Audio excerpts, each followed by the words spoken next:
Well, here we are again, and this time I'm fitting the seat. So I've not done much upholstery, and by that I mean I haven't done any, I don't think. So this is a bit of an experiment as we go along. I've cut a piece of wood up. Again, it's the poplar ply that I use for the rest of the cabinet. You can see that just lying there. I had some foam lying around which I saved from something else, and that's what I'm using here. So it's odd bits, and we'll just see what fits and what I can use out of it.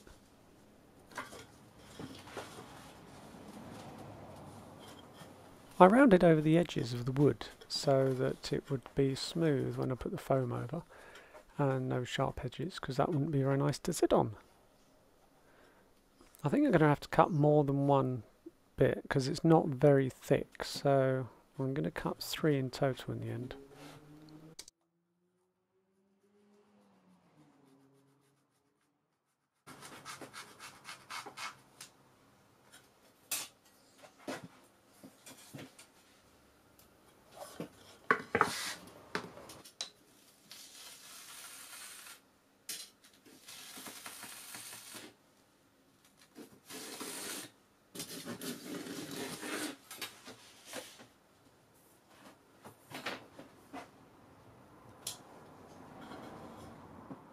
Thanks again for all the comments on all the other videos that have been out there.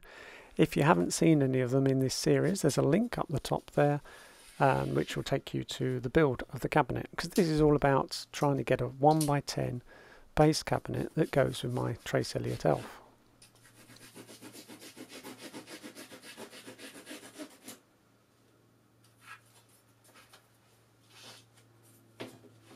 After the seat's finished, there's a few other bits to still do.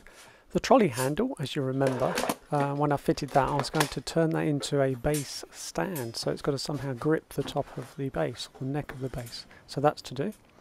Also, I'm going to make a case for it. It's going to be a soft case, but I have to do that after I build the seat, because I need to find out the total height with the seat included before I make it.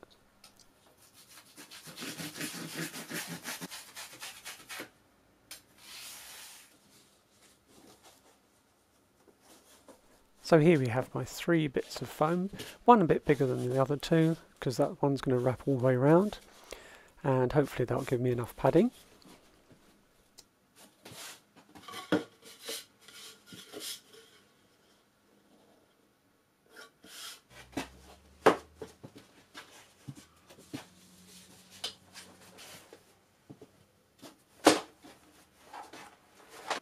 Now, I wanted to recycle some material that I had.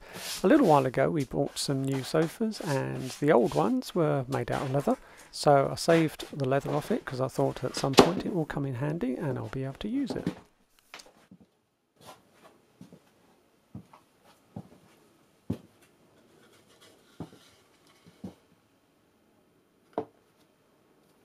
The leather's made up in panels, and I didn't particularly want to get a join on the seat that I'm making. So I hope that there's going to be just about enough material when I separate the panel out. It looks a bit tight on the width, so we're going to have to find out as we go.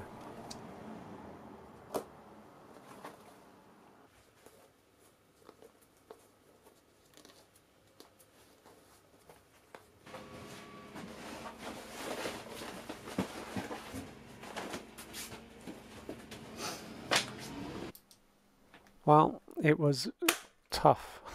I tried a couple of times to get these first staples in, but it was very tough because it's so tight. I wanted it like quite taut, so I ended up getting a bit of wood, clamping it down and squashing that foam out so I could get those first tacks in.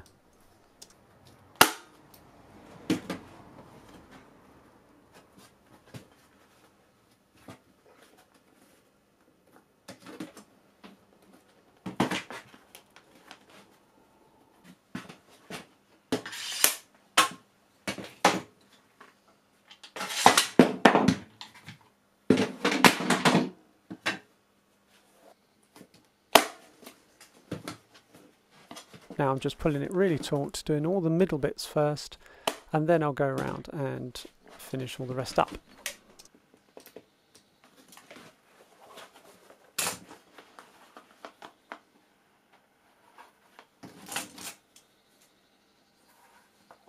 he's put it on the wrong way round. That's what you're thinking. It's inside out.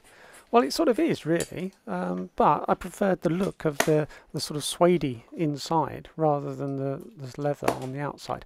And I'm the one who's sitting on it, so that's what I thought. I'll do that.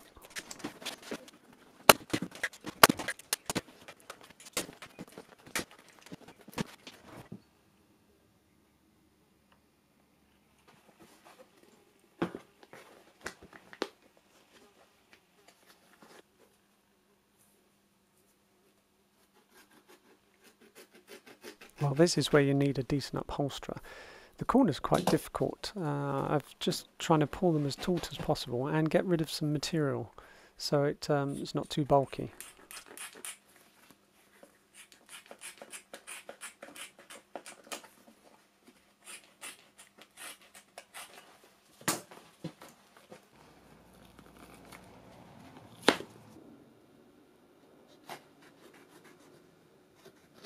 So let's trim a little bit more off, and then I'm going to try and pull it over and staple it.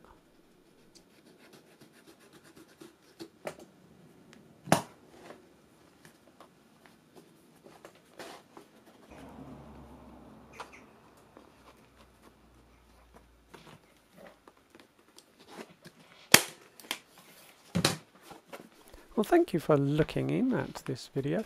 I've got quite a few other videos out there. If you want to subscribe, you might find them interesting. There's a few on, they're mainly all bass related, and there's a few on repairing basses, a bit of electronics as well. So, you know, click on that subscribe, and it'll be good to have you along.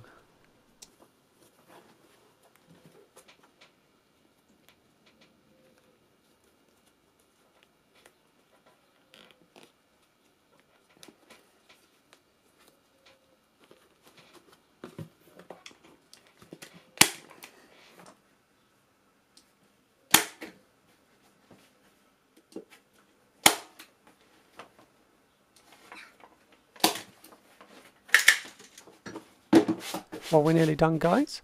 I'm just going to try and fit it and offer it up onto the cab. I've got these funny little clip things that slide in, because I didn't want it permanently on there in case I wanted to take it off. But as I just discovered, I only had two. I had a pair, because there's 4 there, and you need 2 for each pair. So it's going to be a trip to B&Q's, and I'll see you in the next video. Bye for now.